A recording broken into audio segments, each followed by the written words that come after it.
السلام علیکم ناظرین، میں ہوں محمود اسکر چودھری اپنے پروگرام نئی سوچ کے ساتھ، جس میں ہم دنیا بھر میں ہونے والے اہم واقعات اور ان خبروں پر تجزیہ و تبصرہ کرتے ہیں جن کا تعلق تارکین وطن شہریوں سے ہوتا ہے۔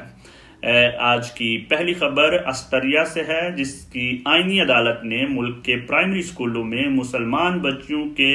ہیڈ اسکارف پہننے پر عائد پابندی کو غیر آئینی قرار دے دیا ہے اور اس قانون کو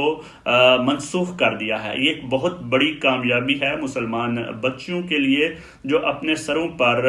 حجاب رکھتی ہیں یا دوپٹہ رکھتی ہیں، ان کے لیے یہ ایک بہت بڑی کامیابی ہے۔ کیا اس کی تفصیل ہے، ہم اس پر بات کریں گے۔ دوسری جانب بھی مسلمانوں کے لیے اچھی خبر ہے امریکہ سے۔ امریکہ میں 3 مسلمان باشندوں کو وہاں کی سپریم کورٹ نے یہ فیصلہ سناتے ہوئے، انہوں نے ایک مقدمہ کیا ہوا تھا، یہ فیصلہ سناتے ہوئے اختیار دیا ہے کہ وہ امریکہ کی سب سے بڑی جو FBI ہے، فیڈرل بیورو آف انویسٹیگیشن ہے، اس کے خلاف ہرجانہ کا کیس کر سکتے ہیں اور اس کو کیونکہ انہیں بھی تعصب کا نشانہ بنایا گیا تھا۔ یہ ایک بہت بڑی خبر ہے۔ اس کے علاوہ ہم بات کریں گے کہ جرمنی میں دوبارہ لاک ڈاؤن کی جو فضا بن گئی ہے اور دوبارہ سخت فیصلے ہونے والے ہیں کرونا وائرس کی وجہ سے۔ اس کے علاوہ ہم بات کریں گے کہ امریکہ میں بھی کل سے کرونا وائرس کی جو ویکسین ہے فائزر، اس کا آغاز ہونے والا ہے۔ آپ ہمارے ساتھ رہیے گا۔ ویڈیو میں آگے جانے سے پہلے میں آپ سے گزارش کروں گا کہ آپ ہمارے دونوں چینلز کو لائک کر دیں، سبسکرائب کر دیں، اور فیس بک کے اوپر ایک آپشن ہوتا ہے سی فرسٹ کا، اگر آپ اس کو کلک کر لیں تو ہماری خبریں فوراً آپ کو ملتی رہیں گی۔ ہمارے ساتھ رہیے گا۔ آسٹریلیا کی آئینی عدالت نے ملک کے پرائمری اسکولوں میں مسلمان بچوں کے ہیڈ اسکارف پہننے پر عائد پابندی کو غیر آئینی قرار دے دیا ہے۔ ایک فیصلے میں ایک مقدمے کا فیصلہ سناتے ہوئے آئینی عدالت کا یہ کہنا ہے کہ یہ قانون تعصب پر مبنی قانون ہے۔ یاد رہے کہ آسٹریلیا حکومت نے پچھلے سال یعنی 2019 میں پارلیمنٹ سے ایک قانون منظور کروایا تھا، جس کے تحت مسلمان بچوں کے لیے اپنے سروں پر سکارف رکھنا، جو مسلمانوں کا طریقہ ہے اپنا سر ڈھانپنا، اس کو قانونی طور پر منع قرار دے دیا گیا تھا۔ آسٹریلین سیاستدانوں کا یہ موقف تھا، انتہائی دائیں بازو کی پارٹیوں اور دیگر قدامت پسند پارٹیوں کا یہ موقف تھا کہ اس قانون کی مدد سے مسلمانوں کی بچیوں کو والدین کے جبر سے بچایا جا سکتا ہے۔ سیاستدانوں کا کہنا تھا کہ چھوٹی بچوں کو سکارف کی پابندی ان پر جنسی طور پر ظلم کی نشانی ہے، اور یہ ایک سمبل بھی ہے کہ اسلام سیاسی طور پر سیاسی طور پر یورپین ویلیوز پر حملہ آور ہونا چاہتا ہے۔ اس قانون کے خلاف آسٹریلیا میں 2 مسلمان بچیوں کے والدین نے مقدمہ دائر کیا تھا اور یہ موقف اپنایا تھا کہ یہ قانون صرف مسلمان ہیڈ اسکارف کے خلاف بنایا گیا ہے۔ دوسری جانب جب کہ آپ دیکھتے ہیں کہ پورے یورپ میں یہودی بچے اور سکھ بچے، یہودی اپنے بچوں کے سر پر ایک چھوٹی سی ٹوپی رکھتے ہیں اور سکھ بچے جو ہیں وہ اپنے سروں پر پگڑی وغیرہ باندھتے ہیں، تو ان پر اس طرح کا قانون کیوں کوئی لاگو نہیں ہوتا؟ یہ صرف مسلمانوں کو کیوں ٹارگٹ کیا گیا ہے؟ جو کہ ایک بڑا اچھا موقف تھا۔ وائنا کی ملکی آئینی عدالت کے سربراہ کرسٹوف گرابن واٹر نے کہا کہ یہ قانون اس لیے غیر آئینی ہے کہ اس سے امتیازی رویوں، مذہبی آزادی اور آزادی فکر سے متعلق اصولوں کی نفی ہوتی ہے۔ عدالت کا یہ کہنا تھا کہ یہ خطرہ بھی اپنی جگہ موجود ہے کہ اس قانون کے باعث مسلمان بچوں کے لیے تعلیمی رسائی ناممکن ہو جائے گی، کیونکہ ظاہر جب والدین جن کا یہ خواہش ہے کہ ان کی بچیاں اعلیٰ تعلیم حاصل کریں، تو اگر آپ اسکارف پر پابندی عائد کر دیں گے تو یہ خطرہ بھی موجود ہے کہ وہ شاید اسکول نہ بھیجیں۔ کرسٹوفر نے آئینی عدالت کا فیصلہ سناتے ہوئے کہا کہ سر کو ڈانپنا یا ہیڈ اسکارف پہننا صرف مذہبی بنیادوں پر کیے جانے والا عمل نہیں ہے، بلکہ اس کی ثقافتی اور روایتی وجوہات بھی موجود ہوتی ہیں۔ اس بنا پر عدالت نے متعلقہ قانون منسوخ کرنے کا اعلان کیا ہے۔ آسٹریلیا میں مسلمانوں کی نمائندہ تنظیم نے اس کو ملکی اتحاد اور مذہبی آزادی سے کا آئینہ دار قرار دیا ہے۔ انہوں نے عدالت کے اس فیصلے کو خوش آمدید کہا ہے اور یہ کہا ہے کہ یہ فیصلہ ایک درست سمت میں کیا ہوا اور مذہبی آزادی کے عمل کو مضبوط کرنے کی طرف ایک اچھا قدم ہے۔ تو اس لحاظ سے اگر دیکھا جائے تو جو موقف والدین کا اپنایا گیا تھا، اگر اسی موقف کو اپناتے ہوئے یورپ کے دیگر ممالک میں بھی والدین آئینی عدالتوں کا دروازہ کھٹکائیں تو انہیں کامیابی ہو سکتی ہے۔ دوسری جانب ایک اور خبر آئی ہے امریکہ سے، جس میں 20 مسلمان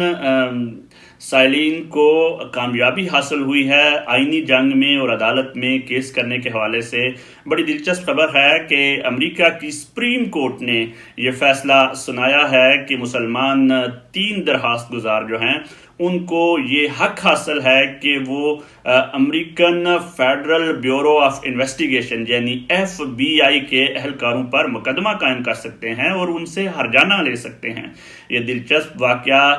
کا آغاز سن 2007 سے ہوتا ہے، جب FBI ایک درخواست گزار محمد تنویر اور ان دیگر 2 اہلکاروں 2 مسلمان باشندوں کو اس بات پر آمادہ کرنا چاہتی ہے کہ آپ ہمارے ساتھ تعاون کریں اور مسلمان شہریوں کے لیے جاسوسی کیا کریں۔ اس آفر کو انکار کرتے ہوئے محمد تنویر اور دیگر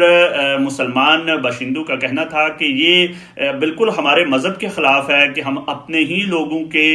جاسوسی کرنا شروع ہو جائیں، اور یہ ویسے بھی اخلاقی طور پر بھی غلط ہے۔ اس جواب کے سننے کے بعد امریکن FBI نے ان کو انتقامی کارروائی کا نشانہ بنایا اور ان کے اوپر ان کا نام نو فلائی لسٹ میں ڈال دیا، یعنی وہ امریکن حکومت کی اجازت کے بغیر نہ تو سفر کر سکتے تھے، نہ ایک جگہ سے دوسری جگہ منتقل ہو سکتے تھے، یعنی ان کو مشکوک افراد کی لسٹ میں شامل کر دیا گیا، جو کہ صرف ان لوگوں کو شامل کیا جاتا ہے جو براہ راست دہشت گردی کے مقدمے میں ملوث ہو یا جن پر شک ہو کہ وہ دہشت گردی میں شامل ہو سکتے ہیں۔ تو ایک لحاظ سے ان تینوں باشندوں کو براہ راست تو ایسا کوئی تعلق نہیں تھا، یہ ٹرک ڈرائیور تھے، یہ سفر بہت زیادہ کرتے تھے، ایک شہر سے دوسرے شہر پلین کے ذریعے آتے جاتے تھے، لیکن چونکہ انہوں نے FBI کی بات نہیں مانی تو FBI نے ان پر یہ کیس کر کے ان کو قسم کا انتقام کا نشانہ بنایا۔ جب ان لوگوں نے ان تینوں نے عدالت کا دروازہ کھٹکایا تو اس وقت امریکی صدر جو اوباما ہیں انہوں نے بھی کوشش کی کہ ان کا مقدمہ جو ہے وہ خارج کروایا جائے اور ان سے یہ وعدہ بھی کیا کہ آپ کا نام فلائی لسٹ سے کینسل کروا دیا جائے گا، لیکن اس کے باوجود یہ اپنے موقف میں ڈٹے رہے اور عدالت پر اپنا مقدمہ چلتے رہے، اور انہوں نے کہا کہ ہمیں مذہبی بنیاد پر تعصب کا نشانہ بنایا جا رہا ہے، کیونکہ ہم نے فیڈرل انویسٹیگیشن جو بیورو ہے اس کی مدد نہیں کی تو ہمیں انتقام کا نشانہ بنایا گیا ہے۔ اس سلسلے میں امریکی عدالت نے اب ان کے حق میں یہ فیصلہ سنا دیا ہے اور ان کا کہا ہے کہ یہ ان کی مذہبی آزادی کے جو ہے وہ خلاف تھا کہ وہ اگر ایسا کرتے، تو اس کا مطلب ہے اگر ان کو انتقامی کارروائی کا نشانہ بنایا گیا ہے تو ان کو حق ہے کہ وہ نہ صرف FBI پر کیس کر سکتے ہیں بلکہ ہرجانے کا بھی دعویٰ کر سکتے ہیں، اور ان کا نام بھی نو فلائی لسٹ میں سے نکال دیا گیا ہے۔ دوسری جانب امریکی سیاستدانوں کا خیال تھا کہ اتنے بڑے ادارے پر کیس ہونا اور ان کے اہلکاروں کو پھنسانا یہ ملک کی سالمیت اور اس طرح کے معاملات میں آتا ہے، لیکن امریکہ کی پالیسیاں پوری دنیا میں جتنی بھی وہ متنازع کیوں نہ ہو، لیکن ان کے ملک میں رول آف لا جو ہے اس نے ایک دفعہ پھر ثابت کر دیا ہے کہ وہاں کی عدالتوں پر اگر کوئی آئینی طریقے سے اپنا حق استعمال کرے تو ان کو اس میں انصاف مل سکتا ہے۔ جرمنی میں کرونا وائرس کی بڑھتی ہوئی تعداد کے پیش نظر جرمنی حکومت نئے سرے سے لاک ڈاؤن کی طرف جا رہی ہے۔ جرمن چانسلر اینجلا مرکل آج ایک آن لائن میٹنگ کرنے جا رہی ہیں 16 ریجن کے جو گورنرز ہیں ان کے ساتھ مل کر، اور ایک سخت قسم کی پالیسی بنانے والی ہیں جن کے تحت بدھ کے روز سے یہ توقع کی جا رہی ہے کہ کھانے پینے کی چیزوں کے علاوہ تمام تجارتی مراکز، تمام دکانیں وغیرہ بند کر دی جائیں گی اور ایک سخت قسم کا لاک ڈاؤن شروع کیا جائے گا، جو لاک ڈاؤن 10 جنوری تک رہے گا۔ ابھی تک تعلیمی اداروں کے بارے میں فیصلہ نہیں ہو سکا کہ وہ بند کیے جائیں گے یا نہیں، لیکن اپ ڈیٹ اس پر بعد میں ضرور آئے گی۔ لاک ڈاؤن کے حوالے سے جرمنی کے مختلف شہروں فرینکفرٹ، ڈریسڈن اور ایئرفرٹ سمیت کئی شہروں میں کل ہفتے کے روز بہت بڑے احتجاجی مظاہرے ہوئے، جن مظاہروں کا مقصد کرونا وائرس کی وبا کے خلاف حکومت کی طرف سے کیے گئے حفاظتی اقدامات اور سخت لاک ڈاؤن جو ہیں ان کے خلاف احتجاج کرنا تھا۔ یہ مظاہرے کئی مقامات پر مقامی عدالتوں اور بلدیاتی حکام کی طرف سے ممانعت کے باوجود کیے گئے۔ فرینکفرٹ میں پولیس کو ان مظاہرین اور احتجاج کرنے والوں کے خلاف ایکشن لینا پڑا اور تصادم کی رپورٹس بھی آئی ہیں۔ اسی طرح مانچسٹر میں بھی جو شہری ہیں انہوں نے کرونا وائرس کے سخت لاک ڈاؤن کے حوالے سے احتجاج کیا اور ایک بہت بڑا جلوس کا اہتمام کیا گیا۔ امریکہ نے بھی اعلان کر دیا ہے کہ وہ بھی کرونا وائرس کے سلسلے میں فائزر کی جو ویکسین ہے اس کا آغاز پیر کے روز سے کرنے والے ہیں۔ آسٹریلیا کی طرف سے آنے والا فیصلہ اور دوسری جانب امریکی سپریم کورٹ کی طرف سے آنے والا فیصلہ اس بات کی نشانی ہے کہ اگر مسلمان اپنے جو نظریات ہیں ان کے تحفظ کے لیے قانونی طریقہ کار اپنائیں یا آئینی طریقہ کار اپنائیں تو وہ بہتر طریقے سے اپنے معاملات کو حل کروا سکتے ہیں اور اپنے اوپر ہونے والے تعصب سے نجات حاصل کر سکتے ہیں۔ اس وقت دنیا ڈائلاگ کی دنیا ہے، مکالمے کی دنیا ہے، تو مکالمے کو ہی ہتھیار اپنانا چاہیے، قانون کا دروازہ کھٹکانا چاہیے۔ اسی طرح نہ صرف ہم اپنے حقوق حاصل کر سکتے ہیں بلکہ ان ممالک میں رہتے ہوئے ہم یہ ثابت کر سکتے ہیں کہ ہمیں مکالمہ کرنا آتا ہے۔ اپنا بہت خیال رکھیے گا،